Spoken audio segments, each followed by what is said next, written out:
All right, so today we're diving into something that's always kind of fascinated me. It's how Buddhism, a philosophy that, started way back in ancient India, how did it end up, as like this global religion? We've got these slides here called a geography of Buddhism that I'm hoping can guide us through this. But really what I want to get to is how did this ancient wisdom actually spread across continents and what shaped its evolution, over all that time?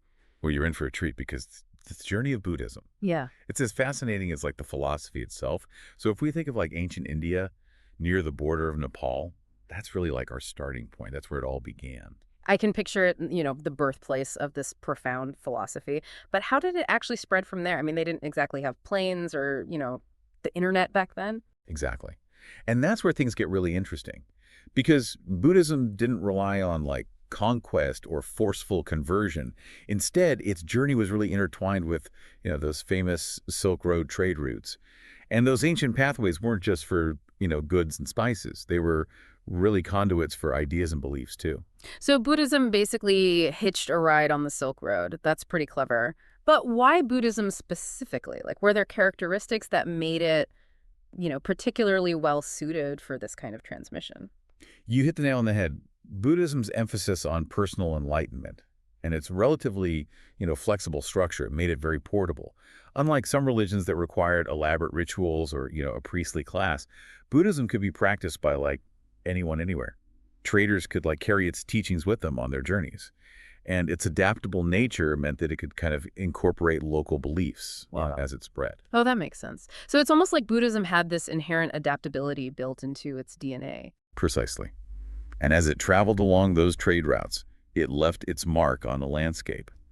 And we see this in the four main pilgrimage sites, Bodh Gaya, Sarnath, Kushinagar, and Lumbini, which interestingly enough is located near that Nepal border we were talking about. Wait, so we're talking about like the actual places where these key events in Buddha's life took place? That's incredible. Can you imagine like the energy and history embedded in those locations? Absolutely. These sites are like living testaments to the spread and impact of Buddhism. They're revered by millions around the world and offer a tangible connection, back to its origins. It's really amazing how these physical spaces, they can act as anchors for something as vast and abstract as, a spiritual philosophy. Indeed. Now, if we kind of shift our focus from the physical journey to the philosophical core of Buddhism, we encounter the Four Noble Truths and the Eightfold Path. And these are really the fundamental principles that underpin the entire your belief system. I've always been intrigued by the Four Noble Truths, especially the second one, which focuses on desire, attachment, and suffering. It's a concept that feels incredibly relevant, even in like our modern lives. It's a concept that resonates deeply with so many people because it really addresses, like this universal human experience. Think about a time when you were intensely attached to something, maybe material possession or relationship or, a specific outcome. What happened when things didn't go your way? Did you experience, a sense of disappointment or frustration or even suffering? Now that you mention it, I can definitely relate to that feeling. It's almost like the tighter we cling to something, the more potential for pain there is. That's precisely what the second noble truth highlights. It suggests that clinging to desires and attachments, especially those that are impermanent or beyond our control, Is a major source of suffering. Buddhism offers a path towards liberation from this suffering through, understanding and practice. So it's not about denying desire altogether, Mhm. but learning to approach it in a more like balanced and mindful way. Exactly. The Eightfold Path, which we'll explore later, provides a roadmap for cultivating that kind of balanced and mindful approach to life. Okay, this is starting to make more sense. But we were talking about like the spread of Buddhism earlier. Did it just get passively absorbed into different cultures as it traveled? Or was there more to it? That's a great question.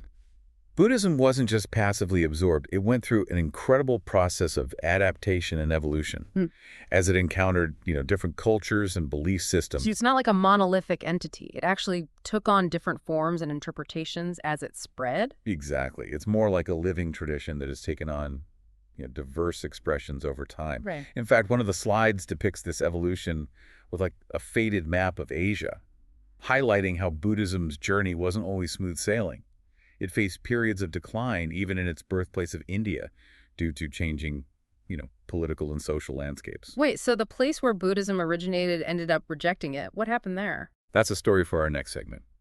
But for now, it's important to remember that Buddhism, despite its inherent adaptability, wasn't immune to the forces of history.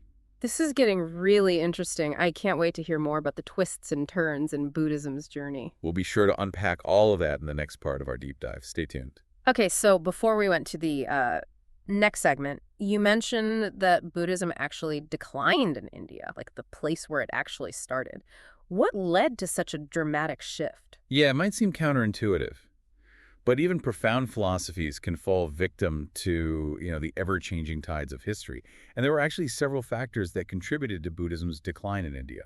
Like what? Was it like a sudden event or more of a gradual fading away? It was more of a complex interplay of events, actually. The rise of, new religions, political instability, and even economic factors all kind of played a role. So it sounds like Buddhism faced some serious competition. What were these new religions that were gaining traction? One prominent example is, the resurgence of Hinduism, which underwent its own transformations and offered, a different path for spiritual seekers.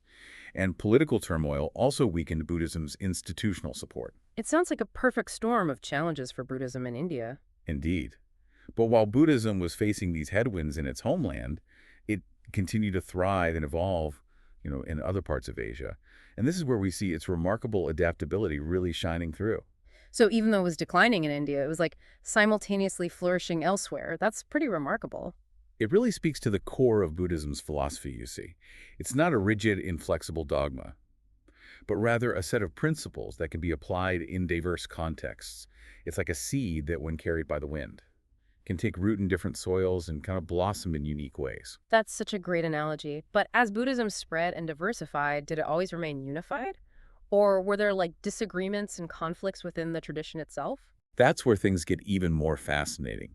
You see, as Buddhism branched out, different schools of thought emerged, each with its own, interpretations and practices. So we're not just talking about adapting to different cultures, but also like internal diversification within Buddhism itself. Precisely.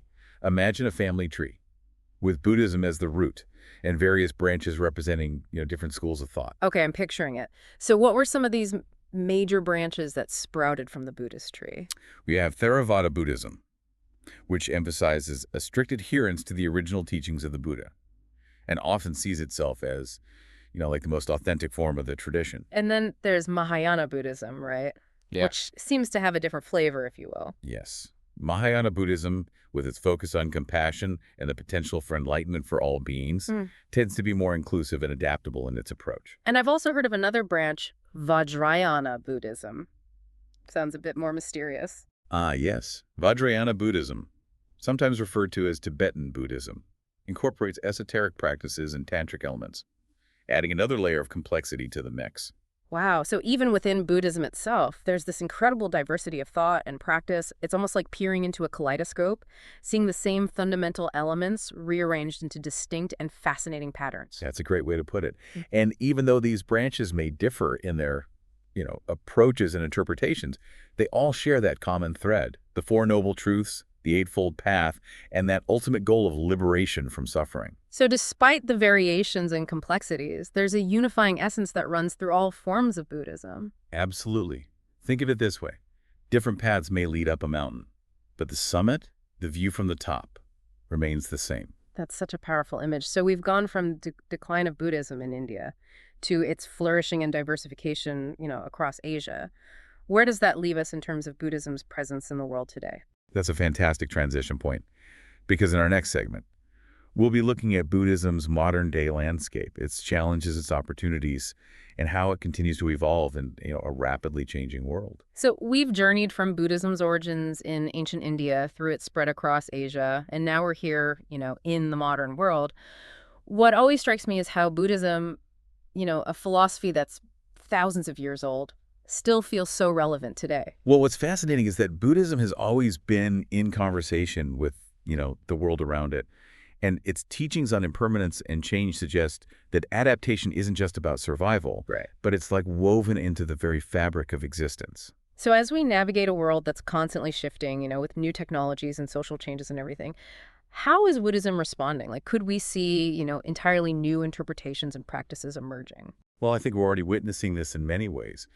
Think about the rising interest in mindfulness and meditation, even outside of traditional religious contexts. Yeah. Buddhist teachings on these practices are being applied in fields like healthcare education, even the corporate world. It's almost like Buddhism is stepping out of the monastery and, right into the boardroom.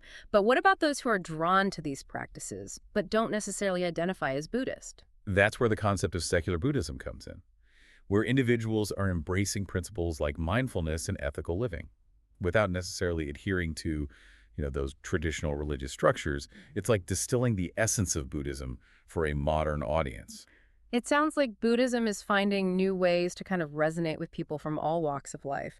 But it's not just about personal well-being, is it? I mean, Buddhism has also been increasingly vocal about global issues like climate change and social justice. You're absolutely right.